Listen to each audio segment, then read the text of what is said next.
എന്തെങ്കിലും ഒരു കാര്യം മറ്റുള്ളവരിനെ പോലെ ഒരു കാര്യം നമ്മൾക്ക് ഇല്ലയെന്ന് വെച്ചിട്ട് നമ്മളൊരിക്കലും ഇൻസെക്യൂർ ആവേണ്ട കാര്യമില്ല. നമ്മളാണ്, ഇതാണ് നമ്മൾ, മനസ്സിലായില്ലേ? ഇതാണ് നിങ്ങളുടെ ഐഡൻറ്റിറ്റി, അതാണ്. ഇങ്ങനെ ഒരാളാണ് നിങ്ങൾ. അപ്പോൾ നിങ്ങൾക്ക് വേണ്ട കാര്യം നമുക്ക് വേണ്ട ഫിസിക്ക് സെറ്റ് ചെയ്യാൻ, നമുക്ക് വേറെ സ്കിൽസ് ഇമ്പ്രൂവ് ചെയ്യാൻ, അങ്ങനെ ഒരുപാട് കാര്യങ്ങൾ ചെയ്തുകൊണ്ട് തന്നെ നമുക്ക് സ്കില്ലഡ് അല്ലെങ്കിൽ ഇമ്പ്രൂവ് ആവാൻ പറ്റും. പക്ഷേ നമ്മൾ ഇൻസെക്യൂർഡായി ഇരിക്കുകയാണെങ്കിൽ നമ്മൾ എത്ര ഇമ്പ്രൂവ് ചെയ്താൽ പോലും നമ്മൾക്കൊരു പീസ് തരില്ല. കമ്പാരിസൺ കിൽസ് ജോയ് എന്നാണ്. അപ്പോൾ നിങ്ങൾ ഏത് സ്റ്റേജിലാണെങ്കിലും നിങ്ങൾ ഇമ്പ്രൂവ് ആവണമെന്ന് ചിന്തിച്ചോളൂ. ഒരിക്കലും ഇൻസെക്യൂർഡ് ആവരുത്. മറ്റുള്ളവരെ കമ്പയർ ചെയ്യരുത്. നമ്മുടെ ഒരുമിച്ച് ചിലപ്പോൾ ജിമ്മിൽ സ്റ്റാർട്ട് ചെയ്ത ഒരുത്തിന് കൂടെ അവന് ചിലപ്പോൾ ബോഡി സെറ്റ് അപ്പോൾ നമ്മൾ ആലോചിക്കുകയോ എനിക്കെന്താ ബോഡി സെറ്റാവാത്ത. പക്ഷെ അങ്ങനെയല്ലല്ലോ.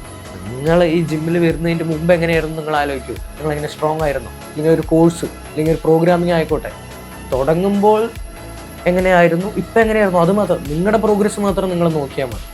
നിങ്ങളുടെ സക്സസ് അല്ലെങ്കിൽ നിങ്ങളുടെ കാര്യത്തിൽ മാത്രം നിങ്ങൾ ഫോക്കസ് ചെയ്താൽ മതി. മറ്റുള്ളവരുടെ കാര്യവും മറ്റുള്ളവരുടെ വിജയം അതൊക്കെ നോക്കുമ്പോഴാണ് നമ്മൾക്ക് ഈ ഒരു ഇൻസെക്യൂരിറ്റി വരുന്നത്. നമ്മളെവിടെയും എത്തുന്നില്ലല്ലോ എന്നുള്ളത്. കമ്പയർ ചെയ്യുന്നത് നിർത്തുക.